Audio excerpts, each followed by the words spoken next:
ഓം നമോ ഭഗവതേ വാസുദേവായ.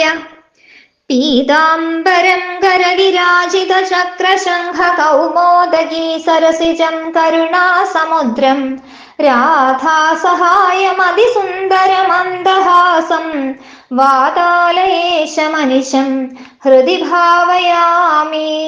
ശ്രീ ഗുരുവായൂരപ്പാ ശരണം. അഥ ഏകോനത്രിംശത്തമോऽധ്യായഃ.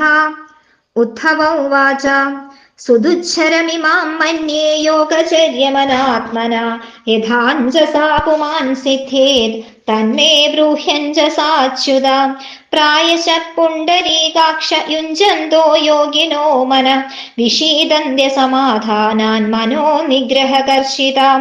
അഥാത ആനന്ദദുഃഖം പദാംബുജം ഹംസാശ്രയേരന്നരവിന്ദലോചന സുഹംനു വിശ്വേശ്വര യോഗകർമ്മഭിത്വന്മായയാമീ വിഹതാ നമാനിന. കിം ചിത്രമച്യുത തവേദശേഷബന്ധോ ദാസ്വേഷനന്യശരണേഷു യഥാത്മസാത്വം യോ രോചയത് സഹ മൃഗൈ സ്വയമീശ്വരാണാം ശ്രീമത്കിരീടതടപീഡിതപാദപീഠ. തം ത്വാഹിലാത്മദൈതേശ്വരമാശ്രിതാനാം സർവാർത്ഥതം സുഹൃദവിത് വിസൃജേത കോനു. കോ വാ ഭജേത് കിമപി വിസ്മൃതയേനു ഭൂതേ കിം വാ ഭവേന്ന തവ പാദരജോജുഷാംനാം. നൈവോപയന്ത്യപചിതിം കവയസ്തവേശ ബ്രഹ്മായുഷാഭികൃതവൃദ്ധമുദസ്മരന്ത. യോന്തർബഹിസ്തനുഹൃതാമശുഭം മിഥുന്വന്നാചാര്യ ചൈത്യവപുഷാ സ്വഗതിം വിനക്തി. ശ്രീശുക ഉവാച ഇത്യുദ്ധവേനാത്യനുരക്തചേതസാ പൃഷ്ടോ ജഗത്ക്രീഡനകസ്വശക്തിഭിः ഗൃഹീതമൂർത്തിത്രയ ഈശ്വരേശ്വരോ ജഗാദ സപ്രേമ മനോഹരസ്മിത. ശ്രീഭഗവാനുവാച ഹന്തത്തെ കഥയിഷ്യാമി മമ ധർമാൻ സുമംഗളാൻ യാൻ ശ്രദ്ധയാചരൻ മർത്യോ മൃത്യും ജയതി ദുർജയം. കുര്യാത് സർവാണി കർമാണി മദർത്ഥം ശനകൈ സ്മരൻ മയ്യർപ്പിതമനച്ഛിത്തോ മദ്ധർമാത്മമനോരഥി. ദേശാൻ പുണ്യാനാശ്രയേത മദ്ഭക്തേ സാധുവിശ്രുതാൻ ദേവാസുരമനുഷ്യേഷു മദ്ഭക്താചരിതാനി ച. പൃഥക് സത്രേണ വാമഖ്യം പർവയാത്രാ മഹോത്സവാൻ കാരയേത് ഗീതനൃത്യാദ്യൈർമഹാരാജവിഭൂതിഭിः. മാമേവ സർവഭൂതേഷു ബഹിരന്തരപാവൃതം ഈക്ഷേദാത്മനി ചാത്മാനം യഥാഖമമലാശയാം. ഇതി സർവാണി ഭൂതാനി മദ്ഭാവേന മഹാദ്യുതേ സഭാജയന്മന്യമാനോ ജ്ഞാനം കേവലമാശ്രിതം.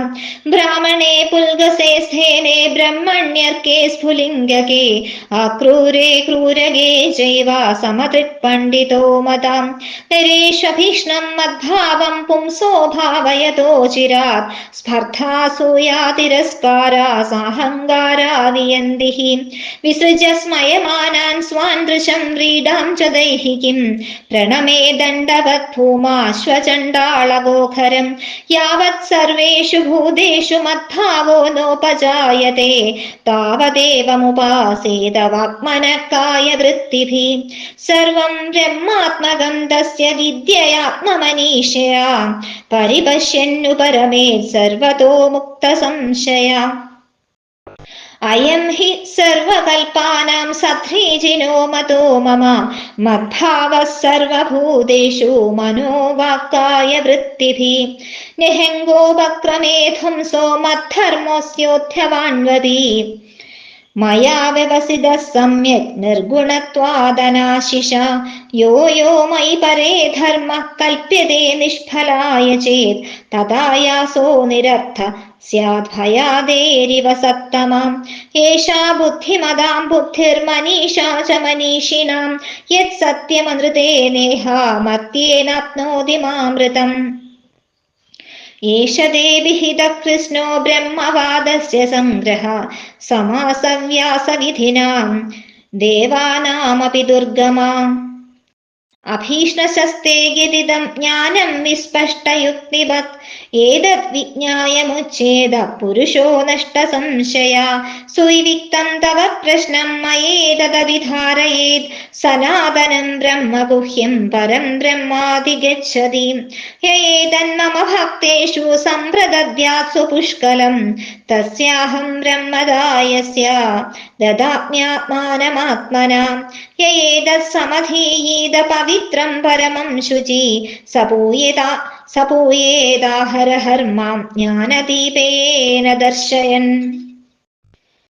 യേതശ്രദ്ധയാ നിത്യമവ്യഗ്ര ശൃണുയാന്നര മയി ഭക്തിം വരാം കുർവൻ കർമ്മഭിർന സബധ്യത്തെ അപ്യുദ്ധവത്വയാ ബ്രഹ്മസഹേ സമവധാരിതം അഭിദേവി ഗതോ മോഹശോ ഗച്ഛാസോ മനോഭവ നേതത്വയാദംഭികായ നാസ്തികായ ഷഠായ ച അശുശ്രൂഷോരഭക്തായ ദുർവിനീതായ ദീയതാം ഏതേർദോഷേർവിഹീനായ ബ്രഹ്മണ്യായ പ്രിയായ ച സാധവേ ശുചയേ ബ്രൂയാത് ഭക്തി സ്യാത് ശൂദ്രയോഷിതാം നൈതത് വിജ്ഞായ ജിജ്ഞാസോർ ജ്ഞാതവ്യമവശിഷ്യത്തെ പീത്വാ പീയൂഷമമൃതം പാതവ്യം നാവശിഷ്യത്തെ ജ്ഞാനേ കർമ്മണി യോഗേ ച വാർത്തായാം ദണ്ഡധാരണേ യാവാനർത്ഥോ നൃണാം താവാം സ്തേഹം ച ദുർവിധാം മർത്യോ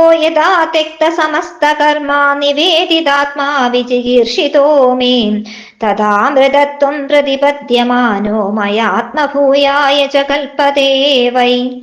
ശ്രീശുകൗവാച സ ഏവമാദർശിതയോഗമാർഗ തഥോത്തമശ്ലോകവചോ നിശമ്യ ബദ്ധാഞ്ജലി പ്രീത്യുപരുദ്ധ കണ്ഠോ ന കിഞ്ചിദൂജേഷു പരിപ്ലുതാക്ഷാം വിഷ്ടഭ്യ ചിത്തം പ്രണയാവഘൂർണം ധൈര്യേണ രാജൻ ബഹുമന്യമാന കൃതാഞ്ജലി പ്രാഹയതു പ്രവീരം ശീർഷ്ണാസ്പൃശം തച്ചരണാരവിന്ദം.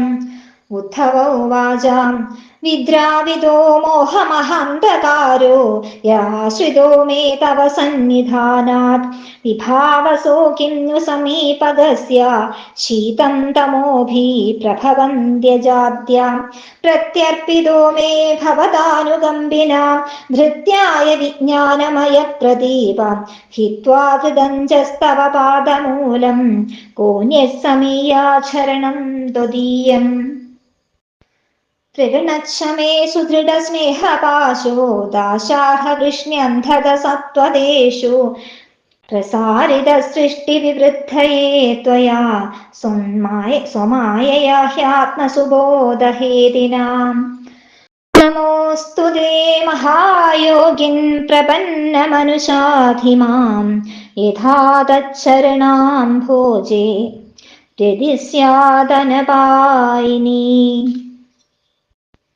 ശ്രീഭഗവാനുവാച ഗച്ഛോദ്ധവ മയാദിഷ്ടോ ബദര്യാഖ്യം മമാശ്രമം തത്ര മത്പാദതീർത്ഥോദേ സ്നാനോപസ്പർശനൈ ശുചി ഈക്ഷയാളകനന്ദായ വിധൂതാശേഷകൽമഷാം വസാനോ വൽക്കലാന്യംഗവന്യപുക്സുഹ നിസ്പൃഹ തിദൃക്ഷുർദ്വന്ദ്വമാത്രാണാം സുശീല സംയതേന്ദ്രിയ ശാന്തഃ സമാഹിതധിയാ ജ്ഞാനവിജ്ഞാന സംയുതാ മത്തോനുശിക്ഷിതം യത്തേ വിവിക്തമനുഭാവയൻ മയ്യാവേശിതവാക്ചിത്തോ മദ്ധർമ്മനിരതോ ഭവ അതിവ്രജ്യ ഗതിസ്തിസ്രോ മാമേഷ്യസി തതഃ പരം.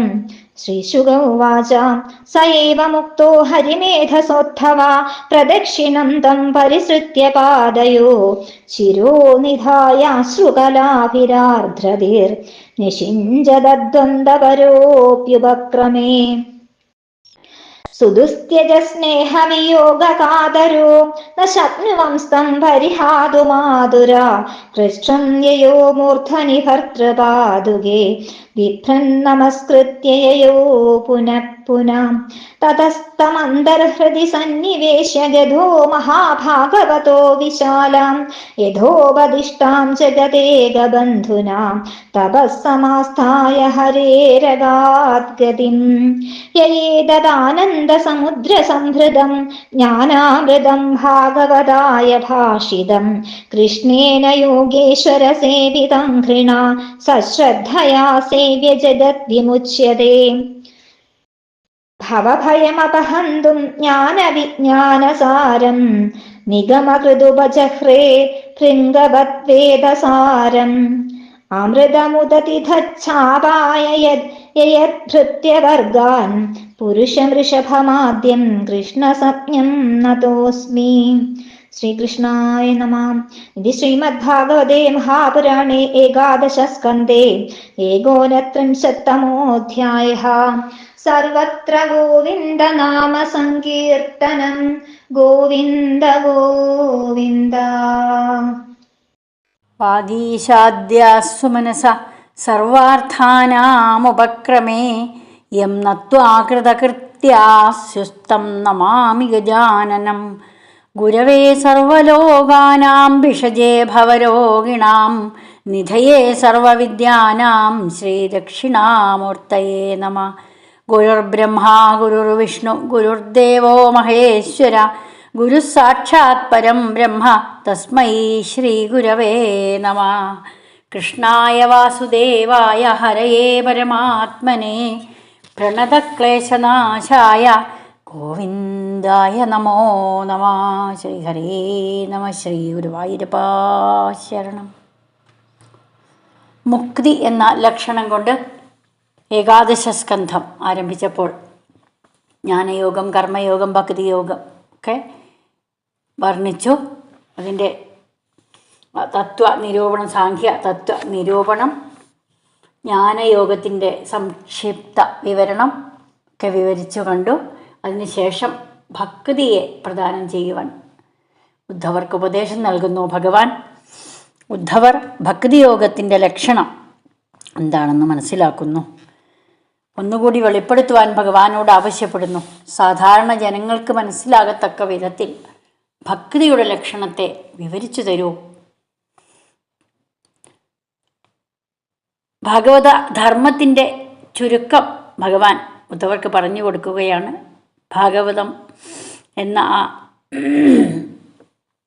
വേദസാരത്തെ ഏതുവിധം ഗ്രഹിക്കണമോ അത് എല്ലാവരിലും എത്തിക്കുക എന്ന ആ ഒരു തത്വം തന്നെയാണ് ഉദ്ധവർക്ക് ഉള്ള ഉപദേശത്തിലൂടെ കാണാൻ കഴിയുന്നത്.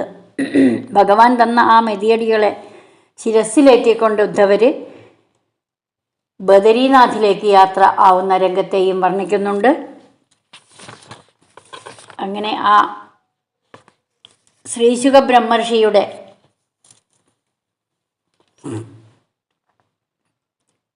വിവരണം ഇതൊക്കെ ഏകാദശ സ്കന്ധത്തിൽ കാണാവുന്നതാണ്.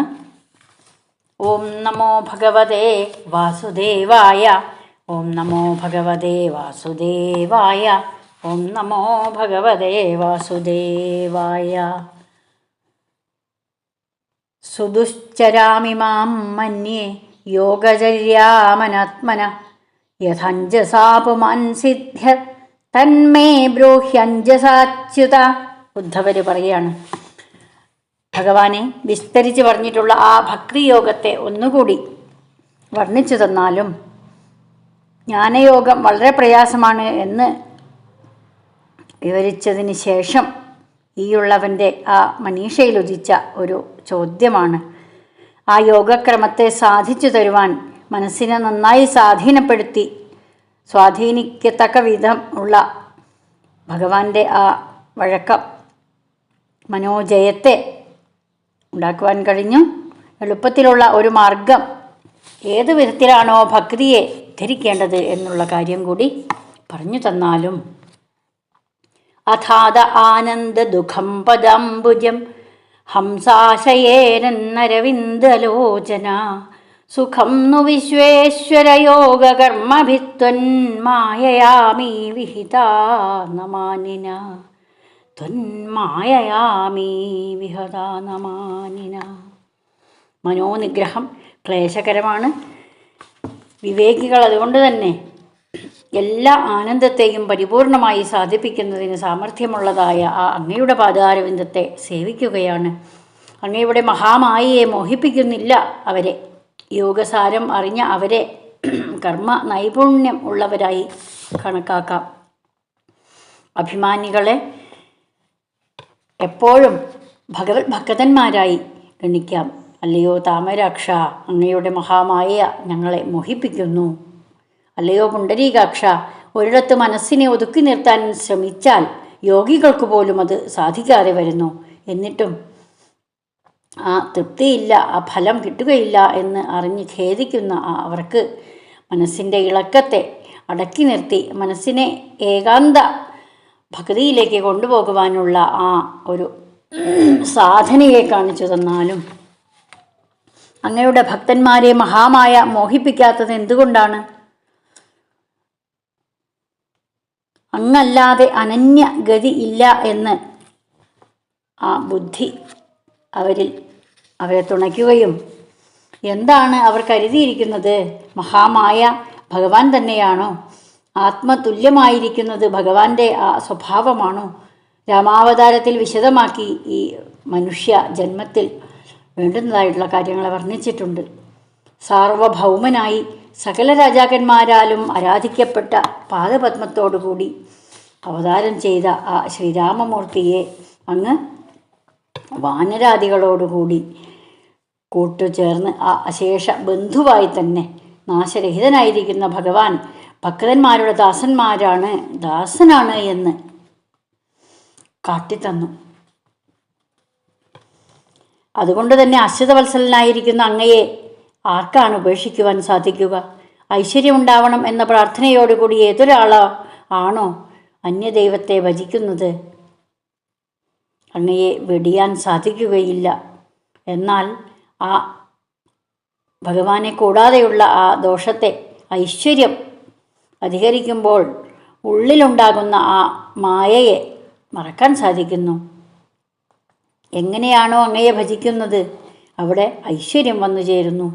സർവ ആത്മാവായും സർവസുഹൃത്തായും സർവേശ്വരനായും ആശ്രിതന്മാരുടെ സർവ അഭീഷ്ടത്തെ അപ്രാർത്ഥിതമായിട്ട് തന്നെ നൽകുന്ന പരമ ദയാലുവായും ഇരിക്കുന്ന അങ്ങയെ ആശ്രയിക്കുന്നവർക്ക് സിദ്ധിക്കാത്തതായിട്ട് യാതൊന്നുമില്ല. എന്നാൽ നിശ്ചല ഭക്തന്മാർ അങ്ങനെ അല്ല. മറ്റൊന്നിനെയും അവർ ആഗ്രഹിക്കുകയില്ല.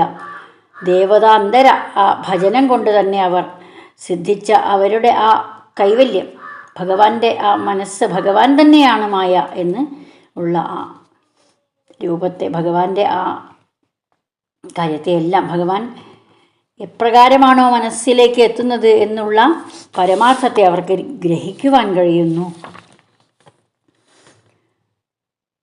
ഏറ്റവും അനുരാഗമുള്ളവനായ ഉദ്ധവൻ ഈ വിധത്തിലൊക്കെ ഭഗവാനെ മനസ്സിലാക്കിയപ്പോൾ തത്വാദി ഗുണത്രയത്താൽ അത് സ്വീകരിക്കപ്പെട്ട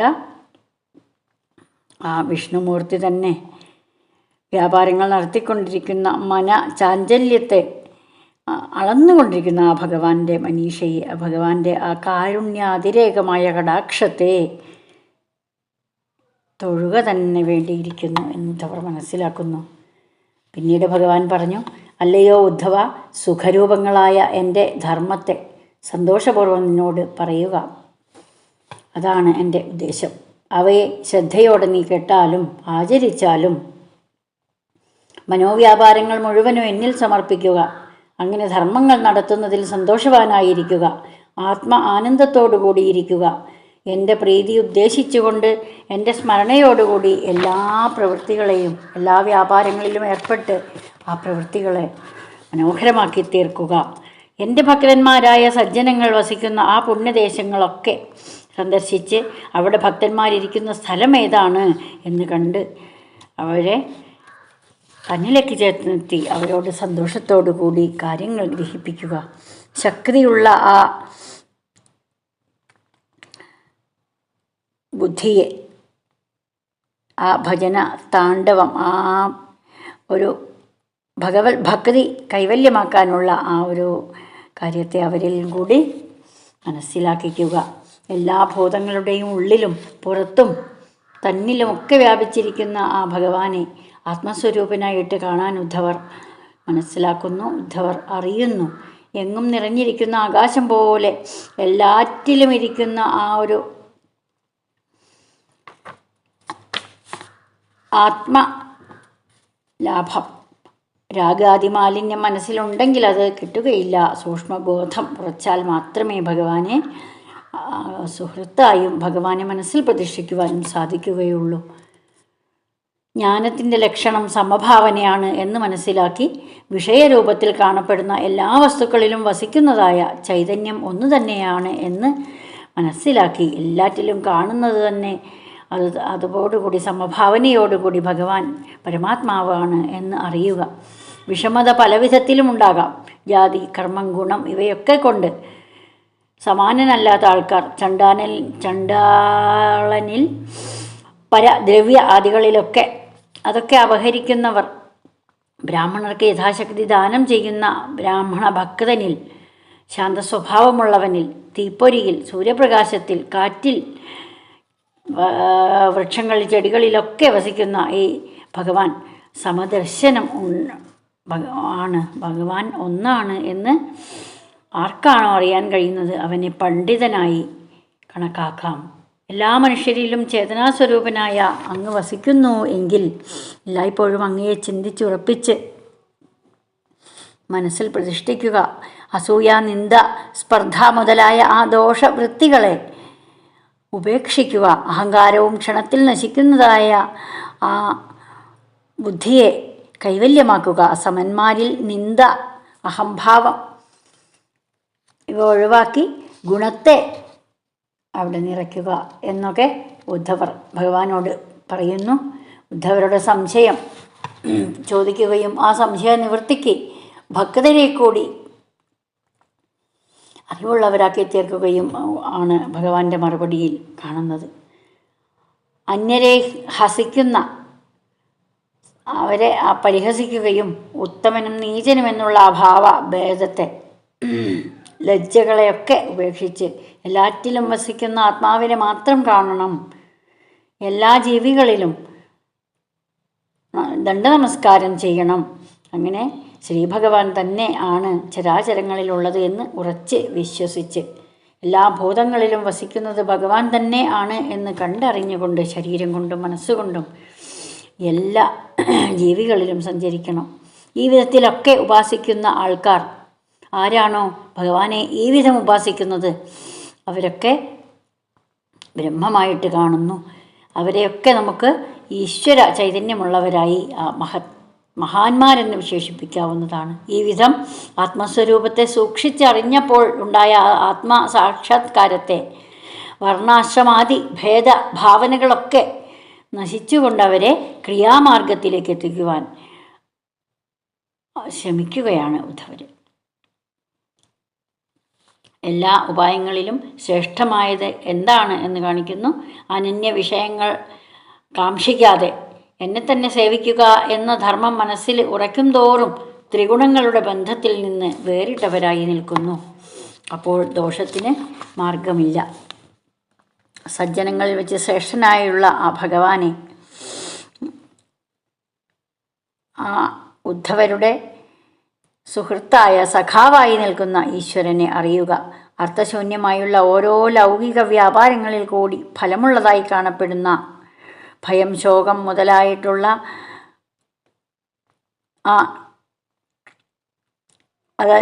ആ ത്രിഗുണങ്ങളെ, ആ മുതലായിട്ടുള്ള കാര്യങ്ങളെയൊക്കെ അറിഞ്ഞ് ഒരു ഗുണവും ആർക്കും ഉണ്ടാവാനില്ല എന്ന സത്യത്തെ മനസ്സിലാക്കി ഭയമുണ്ടെങ്കിൽ ഓടുക, ദുഃഖമുണ്ടെങ്കിൽ കരയുക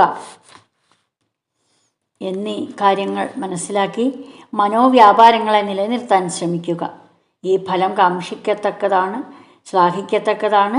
അല്ലാത്തത് കൊണ്ട് അവിടെ ഭയാദികൾ നിരർത്ഥങ്ങളായി കാണപ്പെടുന്നു എന്നുകൂടി അറിയുക. അങ്ങനെ അസത്യവും നശിക്കുന്നതുമായ മനുഷ്യദേഹത്തെ കൊണ്ട് നിർവികാരിയും സ്വാത്മാവും അമൃത സ്വരൂപനും ആയ ഭഗവാനെ സാക്ഷാത്കരിക്കുന്നു എങ്കിൽ അതുതന്നെയാണ് വിവേകികളുടെ ആ അറിവിൻ്റെ സമർത്ഥതയുടെ ഒക്കെ ലക്ഷണം. ദേവന്മാർക്ക് കൂടി അറിയാൻ പ്രയാസമായ ആ വേദാന്ത സിദ്ധാന്തത്തിൻ്റെ സാരം മുഴുവനും ചുരുക്കമായി ഇവിടെ പറയും തോറും ഈ ഉദ്ധവരോട് ഉപദേശിക്കുന്നു ഭഗവാൻ. ഉദ്ധവരത് അറിയുന്നു. ഭഗവാനിൽ ഭക്തി, സഖ്യം, സ്നേഹം, അനുരാഗം, ഭഗവാൻ തന്നെയാണ് ഞാൻ എന്ന തോന്നൽ ഒക്കെ ഉദ്ധവരിൽ സ്ഫുരിക്കുന്നു. അങ്ങനെ ആ പരമാർത്ഥ തത്വത്തെ അറിയുന്നു.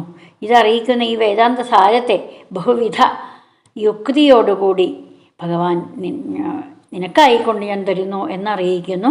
അങ്ങനെ ഇതെല്ലാം ശരിയായി അറിയുന്നവരെ സംശയങ്ങളും തീർന്നവരായി സംസാര ദുഃഖത്തിൽ നിന്നും അവരെ വേറിട്ടവരായി തീർക്കുക. അങ്ങയുടെ ചോദ്യവും അതിന് ഞാൻ സ്പഷ്ടമായി പറഞ്ഞിരിക്കുന്ന ഉത്തരവും നന്നായി അനുസന്ധാനം ചെയ്യുന്നവർക്ക് വേദത്തിൽ കൂടി അതിനെ സ്പഷ്ടമായി പ്രതിപാദിപ്പിക്കപ്പെട്ടതായ കാര്യത്തെ, അശാശ്വതമായ പരബ്രഹ്മം ഈ വിധത്തിലാണ് ഇരിക്കുന്നത് എന്നുള്ള അറിവിനെ ശങ്ക കൂടാതെ സ്വായത്തമാക്കുവാൻ സാധിക്കുന്നതാണ്.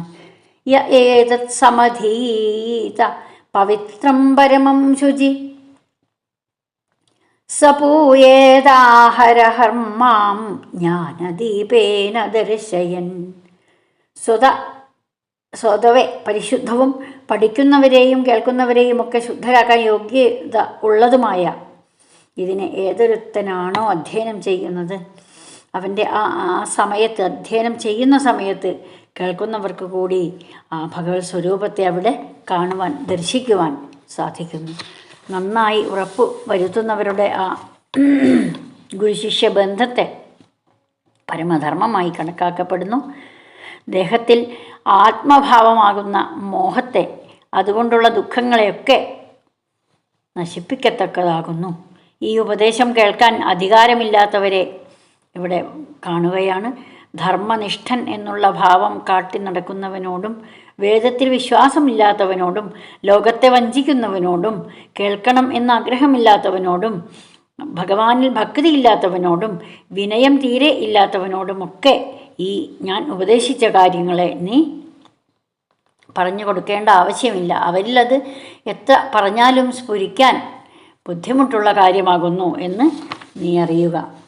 ആരാണോ കാക്ഷിക്കുന്നത്, ആ ഭക്തൻ എന്ന ഭക്തിയെ അറിയാൻ ജിജ്ഞാസ ഉള്ള ആരിലാണോ നീ ഈ കാര്യത്തെ ഉപദേശിക്കുന്നത്, അവർ സമന്മാരായി, അവർ ബ്രഹ്മമായി, അവരും പരമാത്മാവും ഒന്നാണ് എന്ന ബോധമുള്ളവരായി തീരുന്നു എന്നറിയുക. ഈ ശാസ്ത്രം കേൾക്കാൻ അധികാരികളെ ഏതു വിധത്തിലാണോ പറയുന്നത്, അത് അവർക്ക് ഈ ധർമ്മത്തെ ഉപദേശിക്കുക. മനസ്സിൽ ശുദ്ധിയും ശ്രദ്ധയും പരോപകാര താല്പര്യവും ഉള്ളവരോട്, ഭക്തിയുള്ളവരോട്, ശൂദ്രരോട്, സ്ത്രീകളോട് ഒക്കെ ഈ ധർമ്മം നീ ഉപദേശിച്ചു കൊടുക്കുക. ശാസ്ത്രത്തിൻ്റെ മഹിമ കാണിക്കുന്നു ഇവിടെ. ഈ തത്വം മനസ്സിലാക്കിയവർ കൃതാർത്ഥന്മാരായി ഭവിക്കുന്നതാണ്. അറിയണമെന്ന ആഗ്രഹമുള്ള ആരാണോ ഈ കാര്യത്തെ നിന്നിൽ നിന്നും അറിയുന്നത്, ഞാൻ ഉപദേശിച്ച ഈ തത്വം അറിയുന്നത്, അവന് അറിയേണ്ടതായിട്ട് പിന്നെ ബാക്കി ഒന്നും കാണില്ല. ഏറ്റവും സ്വാദുള്ളതായ അമൃതം പാനം ചെയ്തു കഴിഞ്ഞു എന്ന കൃതാർത്ഥത അവരിൽ ഉണ്ടാകുകയും അതിൻ്റെ മീതെ മറ്റൊന്നും ഇല്ല എന്ന ബോധം അവനിൽ ഉദിക്കുകയും ചെയ്യുന്ന ആ നിമിഷം ദൈവം, പരമാത്മാവും ജീവാത്മാവും ഒന്നാണ് എന്നുകൂടി അവർക്കറിയാൻ കഴിയുന്നു. ഓരോരോ ഫലങ്ങൾ സമ്പാദിക്കാനുള്ള മാർഗങ്ങൾ പിന്നീട് ഉപദേശിക്കുന്നു. ആവശ്യമുള്ളതും ആത്മസ്വരൂപത്തെ അറിയാനും ഒക്കെയുള്ള ആ ഉപദേശം ഉദ്ധവർ സശ്രദ്ധം കേൾക്കുകയാണ്. മനുഷ്യൻ എപ്പോഴാണോ എല്ലാവിധ കർമ്മങ്ങളും ഉപേക്ഷിച്ച് മനസ്സുകൊണ്ട് ഭഗവാനെ തന്നെ ധ്യാനിച്ചിരിക്കുന്നത്, അപ്പോൾ അവർ ഏറ്റവും പ്രിയപ്പെട്ടവനായി ഭഗവാനെ തോന്നുന്നു. അങ്ങനെ എല്ലാ ദുഃഖങ്ങളിൽ നിന്നും വേറിട്ട് മോക്ഷത്തെ പ്രാപിച്ച അവൻ എന്നോടുകൂടി ഐക്യം പ്രാപിക്കാനുള്ള യോഗ്യനായി തീരുകയാണ് ചെയ്യുന്നത്. ഈ വിധത്തിലൊക്കെയുള്ള കർമ്മ, ജ്ഞാന, ഭക്തി യോഗത്തെ, രാജയോഗത്തെയൊക്കെ ഈ നന്നായി ധരിച്ച ഉദ്ധവൻ ഭഗവാൻ അരുളി ചെയ്തത് കേട്ട ഉടനെ തൻ്റെ 2 കൈയും ശിരസിൽ ചേർത്ത് വെച്ച് തൊഴുകൈയോടുകൂടി സന്തോഷാധിക്യത്താൽ സംസാരിക്കാൻ കഴിയാത്തത്ര വിധം ആ സന്തോഷമുള്ളിൽ അലയടിച്ചുകൊണ്ട് ഉദ്ധവർ നിറകണ്ണുകളോടെ അല്പനേരം അവിടെ അങ്ങനെ ഭഗവാനെ നോക്കിക്കൊണ്ട് നിന്നു. വളരെ സ്നേഹത്താൽ കലങ്ങി മറിഞ്ഞ് പരവശനായ ഭഗവാന്റെ ആ നേത്രകാരുണ്യാബ്ദിയെ, ആ കാരുണ്യ കടാക്ഷത്തെ ഒരുവിധം പണിപ്പെട്ട് ഉദ്ധവർ നേരിടുകയാണ്. അങ്ങനെ എൻ്റെ ജന്മം സഫലമായി എന്നറിയിക്കുന്നു. അറിയേണ്ടത് തന്നെ ഞാൻ അറിഞ്ഞു കഴിഞ്ഞു, ഞാൻ തന്നെയാണ് അങ്ങ് എന്ന് മനസ്സിലാക്കുവാൻ സാധിക്കുന്നു. അങ്ങനെ മറ്റുള്ളവരെ ബഹുമാനിച്ചും ഭഗവാനെ നോക്കി ആ കൂപ്പുകൈ കൊണ്ട് പറഞ്ഞുകൊണ്ടുമൊക്കെ ആ ഭഗവത് പാതാരവിന്ദങ്ങളിൽ സാഷ്ടാംഗ പ്രണാമം നടത്തുന്നു ഉദ്ധവർ. യദുവീരനായ ശ്രീ വാസുദേവനോട് ഈ വിധത്തിലൊക്കെ ഉദ്ധവർ പറയുകയാണ്. ഉദ്ധവർ പറഞ്ഞു, വിദ്രാവിതോ മോഹമഹാന്ധകാരോ യ ആശ്രിതോ മേ തവ സന്നിധാനാൽ വിഭാവസോ കിന്നു സമീപഗസ്യ ശീതം തമോഭി പ്രഭവന്ത്യജാദ്യ. അല്ലയോ ആദി കാരണരൂപനായ ഭഗവാനെ, ഇതിനു മുമ്പ് എന്നെ ബാധിച്ചിരുന്ന ഭ്രമരൂപമായ ആ ഘോരമായ അന്ധകാരത്തെ ഇപ്പോൾ അങ്ങ് ഇല്ലാതെയാക്കിയിരിക്കുന്നു. അങ്ങയുടെ ആ കാരുണ്യ അതിരേകത്താൽ, അങ്ങയുടെ കാരുണ്യ കടാക്ഷത്താൽ നിശേഷം ആ അഗ്നി എന്നിൽ നിന്നും നശിച്ചു കഴിഞ്ഞു. അവിടെ ഇനി നിൽക്കുന്നത് പോലും തണുപ്പായി അനുഭവപ്പെടുന്നു. ഭയം, ഇരുട്ട്, തണുപ്പ് ഇവയൊന്നും എന്നെ ഇനി ബാധിക്കുകയില്ല. ഭഗവാന്റെ മായ കൊണ്ട് അപഹരിക്കപ്പെട്ടതായ എൻ്റെ മനസ്സ് കരുണാനിധിയായ അങ്ങയുടെ ദാസനായ ഞാൻ ഇപ്പോൾ മനസ്സിലാക്കുകയാണ്. ഈ ഉപകാരത്തെ ഓർമ്മ വയ്ക്കുന്ന ഏതെങ്കിലും ഒരുവൻ അങ്ങയുടെ പാദകമലത്തെ അല്ലാതെ മറ്റേതിനെയാണ് ആശ്രയിക്കേണ്ടത്? സൃഷ്ടിയുടെ അഭിവൃദ്ധി അന്യോന്യ സ്നേഹത്തെ അവലംബിക്കുന്നതിൽ അങ്ങ് മായ ശക്തി വഴി വൃഷ്ണ്യാന്ധക ആദികളിലൊക്കെ ബലമായ സ്നേഹത്തെ ജനിപ്പിക്കുകയാണ്. ഒരുവന് മറ്റൊരുവനോട് സ്നേഹം ഇല്ല എങ്കിൽ അവർ തമ്മിലുള്ള ബന്ധം അവസാനിച്ചു എന്ന് മനസ്സിലാക്കാം. അതിനാൽ സൃഷ്ടിയുടെ അഭിവൃദ്ധിക്ക് വേണ്ടി അങ്ങയുടെ മായയെ പ്രാണിവർഗങ്ങളിലെല്ലാം പരസ്പരം ബന്ധിച്ചിരിക്കുന്നതായി കാണാൻ കഴിയുന്നു. ഈ വിധത്തിൽ എനിക്കുണ്ടായിരുന്ന ആ സ്നേഹപാശത്തെ ഇപ്പോൾ അങ്ങ് തന്നെ ഉപദേശിച്ചതായ ആ ആത്മജ്ഞാനം ആകുന്ന ശസ്ത്രം കൊണ്ട് തന്നെ മുഴുവനും ഖണ്ഡിച്ചു കഴിഞ്ഞു. അതുകൊണ്ടിപ്പോൾ അങ്ങ് മഹത്തായ ഉപകാരമാണ് ഇവിടെ എനിക്ക് ചെയ്തു തന്നത്. എന്താണെന്നാൽ വളരെ പ്രാർത്ഥനയോടുകൂടി അങ്ങയെ ഞാൻ സമീപിച്ച അങ്ങയോട് ചെയ്ത ചോദ്യത്തിൻ്റെ ഉത്തരമായി അങ്ങയെക്കുറിച്ചുള്ള എല്ലാ സകല വിവരങ്ങളും പരമസ്നേഹമാണ് ഭഗവാൻ എന്നുള്ള ആ അറിവിനെയും മുക്താവസ്ഥയിൽ എനിക്ക് ദർശിക്കുവാൻ കഴിഞ്ഞതാണ്. ബദര്യാശ്രമത്തിലേക്ക് പോകുന്ന ഉദ്ധവരോട് ഭഗവാൻ പറയുന്നു, ഹേ ഉദ്ധവ, എന്നാൽ ഇതൊക്കെ നീ ഗ്രഹിച്ചു എന്ന് മനസ്സിലാക്കിയ സന്തോഷത്തോടു കൂടി ലോകാനുഗ്രഹത്തിന് വേണ്ടി ഞാൻ പറയുന്ന ഈ സംഗതി കൂടി നീ കേൾക്കുക. ഞാൻ മുമ്പ് നാരായണനും നരനും ആയി അവതരിച്ച സമയത്ത് തപസ്സു ചെയ്തിരുന്നതായ പരിശുദ്ധാശ്രമത്തിൽ അങ്ങ് ചെന്നിരിക്കണം. അവിടെ എൻ്റെ പാദതീർത്ഥമായി ഭവിച്ചതായ ഗംഗാനദി ഒഴുകിക്കാണാം. അതിന് ആ സ്ഥലങ്ങളിൽ അളകനന്ദ എന്ന പേരും ഉണ്ടായതായി അറിയുക. അതിൽ നിത്യവും കുളിക്കണം, ആചമനം, ഉപസ്പർശം എന്നിവ നടത്തണം, നിത്യകർമ്മങ്ങൾ ആചരിക്കണം. അങ്ങനെ പരിശുദ്ധനായി നീ ഭവിക്കണം. ബദര്യാശ്രമത്തിൽ കൂടി ഒഴുകുന്ന അളകനന്ദയെ കണ്ട മാത്രയിൽ സകല പാപവും നശിച്ച് പരിശുദ്ധനാവാൻ നിനക്ക് സാധിക്കും. എൻ്റെ പാദതീർത്ഥമായതിനാൽ അതിന് വളരെ മഹാത്മ്യം ഉള്ളതായി ഗണിക്കാം. വിഷയാസക്തി ലവലേശമില്ലാതെ ശരീരധാരണത്തിന് കായികനി പദാർത്ഥങ്ങൾ ഭക്ഷിക്കുകയും മരവുരി ഉടുക്കുകയും ചെയ്തുകൊണ്ട് അവിടെ നീ വസിക്കണം. ചൂട്, തണുപ്പ് എന്നത് അന്യോന്യ വിരോധികളാണ്. ഓരോ കാലത്ത് ഇത് രണ്ടും അനുഭവിക്കേണ്ടി വരും എന്നറിയുക. അപ്പോൾ അതതിനെ അനുഭവിച്ച് ഖേദാദികളോടുകൂടി കൂടാതെയും അങ്ങനെ അത് വെടിഞ്ഞുകൊണ്ടും നീ അറിവുള്ളവരുടെ ധർമ്മമായി കരുതുക. ഇങ്ങനെ ശരീരം ഉള്ളവർക്കൊക്കെ ഓരോവിധ സുഖ ദുഃഖങ്ങൾ ഉണ്ടാവുന്നു എന്ന് അറിയുക. അവയിലൊന്നും ആഗ്രഹം വയ്ക്കാതെ ഉദാസീനനായിരിക്കേണ്ടത് ആത്മജ്ഞാനികളുടെ മുറയാണ്. നല്ല ശീലം, ഇന്ദ്രിയ നിഗ്രഹം, ശാന്തി, ശാസ്ത്ര ആലോചന, സാക്ഷാത്കാരം മുതലായവ ഉണ്ടായിരിക്കേണ്ടതാണ്. എന്നിൽ നീ അഭ്യസിച്ച, എന്നിൽ നിന്ന് നീ നേടിയെടുത്ത എൻ്റെ ഈ തത്വത്തിൽ നിന്നൊക്കെ നീ അറിഞ്ഞ കാര്യങ്ങൾ ഏകാന്ത തലത്തിലിരുന്ന് വീണ്ടും വീണ്ടും ആലോചിക്കേണ്ടത് ആവശ്യമാണ്. ധ്യാനിക്കത്തക്കതാണ് ഇതൊക്കെ, കീർത്തിക്കത്തക്കതാണ്. ഇതൊന്നും ധരിക്കാൻ വിഷമമുള്ളതല്ല എന്ന കാര്യം നിനക്ക് മനസ്സിലാകും. മനസ്സിനെ, വാക്കുകളെ ഒക്കെ, അതിൻ്റെ വ്യാപാരങ്ങളെ എന്നിൽ തന്നെ നിലനിർത്തി നിനക്ക് ആ ഭക്തിയെ പ്രാപിക്കുവാൻ സാധിക്കും. എൻ്റെ കഥാശ്രവണ പഠനാദികളിലൊക്കെ നീ ശ്രദ്ധ പതിപ്പിക്കുന്നതായിരിക്കും. എപ്പോഴും പരിശ്രമിക്കുന്നത് കൊണ്ട് തന്നെ ഗുണങ്ങളുടെ പ്രേരണ കൊണ്ടുള്ള ആ പുണ്യ പാപ രൂപങ്ങളായ കർമ്മങ്ങൾ നടത്തുവാൻ, സ്വർഗ നരക ആദി ലോകങ്ങളെ പ്രാപിക്കുവാൻ പിന്നെ നിനക്ക് അവകാശമില്ല. അതുകൊണ്ട് എല്ലാ സർവോപരിഷ്ഠം ആയിരിക്കുന്ന എൻ്റെ സ്ഥാനത്തെ തന്നെ എൻ്റെ ഭക്തനായ നീ പ്രാപിക്കുന്നതായിരിക്കും.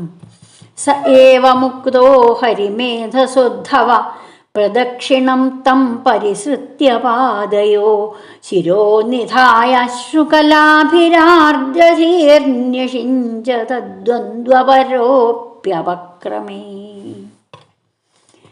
അങ്ങനെ ഭഗവാൻ പറയുകയാണ്. ശ്രീശുക ബ്രഹ്മർഷി അരുളി ചെയ്യുന്നു, ഏതൊരുത്തനിൽ മനസ്സ് നിലനിർത്തുന്നുവോ, സംസാര സങ്കടത്തെ നശിപ്പിക്കുന്നുവോ, ആ വിധത്തിലാണ് ഭഗവാൻ ശ്രീകൃഷ്ണൻ മുകളിൽ പറഞ്ഞതൊക്കെ ഉപദേശിച്ചത്. ശ്രദ്ധ കൊണ്ട് തന്നെ ഉദ്ധവന് എന്നും എൻ്റേതെന്നും ഞാനെന്നുമുള്ള ആ ദേഹഭാവനയെ, അതുകൊണ്ടുണ്ടാവുന്ന സുഖ ദുഃഖ ഭേദ ബുദ്ധിയെ ഒക്കെ നശിപ്പിക്കുവാൻ സാധിക്കുന്നു. പിരിയുമ്പോൾ പ്രത്യക്ഷമായി കാണപ്പെടുന്ന ആ ഭഗവാനിലുള്ള പ്രേമത്തെ, പരമപ്രേമം കൊണ്ട് ഭഗവാനെ പ്രദക്ഷിണം ചെയ്ത് പാദകമലങ്ങളിൽ വീണ് നമസ്കരിച്ച് കണ്ണുകളിൽ നിന്നൊഴുകുന്ന ജലം കൊണ്ട് ഭഗവാന്റെ പാദങ്ങളെ അലിഞ്ഞ മനസ്സോടുകൂടി കഴുകിക്കളഞ്ഞുകൊണ്ട് അവിടെ അഭിഷേകമൊക്കെ ചെയ്തുകൊണ്ട് ഭഗവാൻ ഉദ്ധവർ അവിടെ ബദരീ യാത്രയ്ക്ക് ഒരുങ്ങുന്നു. അങ്ങനെ ഉറച്ച മനസ്സോടുകൂടി സ്നേഹത്തോടുകൂടി ഭഗവാന്റെ ആ ഉപദേശങ്ങളൊക്കെ ശ്രവിച്ച ഉദ്ധവർ കൈശിരസിൽ വെച്ച് പിന്നെയും പിന്നെയും ഭഗവാനെ സ്തുതിക്കുകയാണ്. തതസ്തം അന്തർഹൃദി സന്നിവേശ്യ ഗതോ മഹാഭാഗവതോ വിശാലാം യഥോപദിഷ്ടം ജഗതേകബന്ധുനാ തതസമസ്ഥായ ഹരേരഗദ്ഗതിം. പിന്നെ ഭഗവാനെ ഹൃദയത്തിൽ നന്നായി ഉറപ്പിച്ച് മഹാഭക്തനായ ഉദ്ധവർ ബദരികാശ്രമത്തിലേക്ക് പോയി സമസ്ത ലോകത്തെയും ഏകബന്ധുവായിരിക്കുന്ന ഭഗവാനെയും അവിടെ മനസ്സിൽ കണ്ടു ഭഗവാനോടുകൂടി ചേരുകയും ചെയ്തു. എല്ലാ യോഗീശ്വരന്മാരും ഏതൊരുവൻ്റെ പാദത്തെയാണോ ഭജിക്കുന്നത്, ആ ഭഗവാൻ ശ്രീകൃഷ്ണൻ സ്വന്തം ഭക്തനാണ്. ഉദ്ധവർക്ക് ഉപദേശിച്ച ഈ കാര്യങ്ങളെ ആ പരമാത്മാവിൽ ഭഗവത് ധർമ്മമാകുന്ന സമുദ്രത്തിലെ സാരത്തെ കടഞ്ഞെടുത്ത ആ ഒരു അമൃതാകുന്നത് പോലെ വസിക്കുന്നു. ഇതെല്ലാം ആസ്വദിക്കുന്നവർ മുക്തി പ്രാപിക്കുന്നതാണ്. അവരോട് ഉള്ള ചേർച്ച സിദ്ധിക്കുന്നവർക്ക് സങ്കട സമുദ്രത്തിൽ നിന്നും കരകയറുവാൻ സാധിക്കുന്നതാണ്. വേദമാകുന്ന സമുദ്രത്തെ വിചാരം കൊണ്ട് കടഞ്ഞെടുത്ത് ജരാമരണ ബാധകളെയൊക്കെ തടുക്കുന്നതായ വിജ്ഞാന സാരത്തെ, അറിവാകുന്ന അമൃതത്തെ, ആ പൽക്കടലിൽ കടഞ്ഞെടുത്ത വെണ്ണയാകുന്ന അമൃതത്തെയൊക്കെ ഭഗവത് പാദങ്ങളിൽ നിന്നും ഭഗവാനിൽ നിന്നുമൊക്കെ മകരന്തത്തെ വണ്ട് എന്നതുപോലെ വേറെ എടുത്ത് ഭൃത്യന്മാർക്ക് പാനം ചെയ്യുവാൻ കൊടുത്ത ആദിപുരുഷനായ അഖില ലോകശ്രേഷ്ഠനായ ശ്രീകൃഷ്ണനെ ഞാൻ നമസ്കരിക്കുന്നു. ശാരീര പീഡ പരിഹരിക്കാൻ ദേവന്മാർക്ക് ക്ഷീരസമുദ്രം കടഞ്ഞെടുത്ത അമൃതത്തെ, സംസാരക്ലേശത്തെ വേരോടെ മുറിച്ചു കളയാൻ സമർത്ഥമായ വേദാന്ത സമുദ്രത്തെ കടഞ്ഞെടുത്ത ജ്ഞാനാമൃതത്തെ തന്നെ ഭക്തോത്തമനായ ഉദ്ധവർ ഇവിടെ നൽകിക്കഴിഞ്ഞു. ആ ഭഗവാനെ സേവിക്കുന്നതിനാൽ ഭക്തന്മാർക്ക് പിന്നെ ശരീരക്ലേശമുണ്ടാവുകയില്ല, സംസാര ദുഃഖമുണ്ടാവുകയില്ല എന്ന് തിരിച്ചറിഞ്ഞ് അതൊക്കെ ഇവിടെ ഉദ്ധവരെ സൂചിപ്പിക്കുകയാണ്. വേദസാരമാകുന്ന ആ അമൃതത്തെ വഹിക്കുവാൻ സകല യോഗ്യന്മാരും സകല ശരീരികളും യോഗ്യന്മാരായി എന്ന് അറിയുന്ന ഉദ്ധവർ ബദരിയിൽ എത്തുകയാണ്. എല്ലാവർക്കും ധർമ്മം ഉപദേശിച്ച ഭഗവാനെ വീണ്ടും വീണ്ടും നമസ്കരിച്ചുകൊണ്ട് ഉദ്ധവർ അവിടെ ബദരി യാത്രയ്ക്ക് ഒരുങ്ങി. ഹരേ നമ. ശ്രീകൃഷ്ണായ നമ. സർവം ശ്രീകൃഷ്ണാർപ്പണമസ്തു.